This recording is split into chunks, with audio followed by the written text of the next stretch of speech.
So let's take a look at an example here, specifically one that we can maybe reference this new hierarchy that we set out for picking our dv. So we're asked to integrate the element of x. Now this is one of these integrals where we look at it and we think, I feel like I should have an antiderivative formula for this, but it turns out we do not have a nice formula that we've covered so far for this. So if we kind of go through all of our options, is there a formula? No.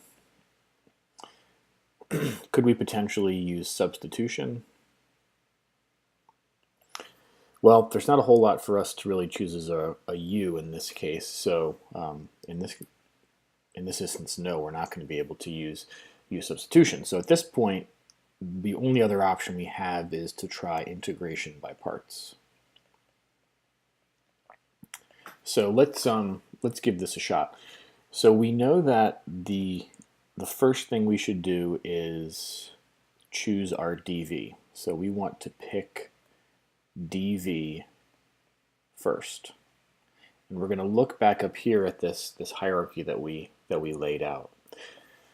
So we've got the integral of the element of x dx. Well, for our dv, we know we at least have to have the dx, but the logarithmic function is kind of all the way down at the bottom of this list. Also, we don't know how to integrate a log function, which is why we're looking for some way out of this using integration by parts. So we're just going to choose dx for our dv, which for u just leaves us the ln of x. So let's take a look at this. Do we know how to differentiate u? Yes, we do know how to differentiate the ln of x. It's just 1 over x. Do we know how to integrate dx? Yes, we know how to integrate dx. It's just going to give us x. So these will be the pieces that we use for our integration by parts. So let's put this all together now with our integration by parts formula.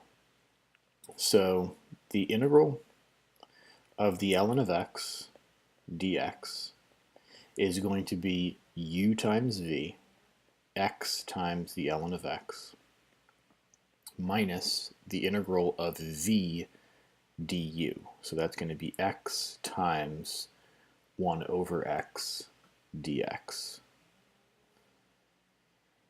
And this kind of works out nicely because now we've just got x times the ln of x minus the x and the 1 over x cancel out, and we've just got the integral of dx, which is going to give us x times the ln of x minus x plus c at the very end, and then we're all done.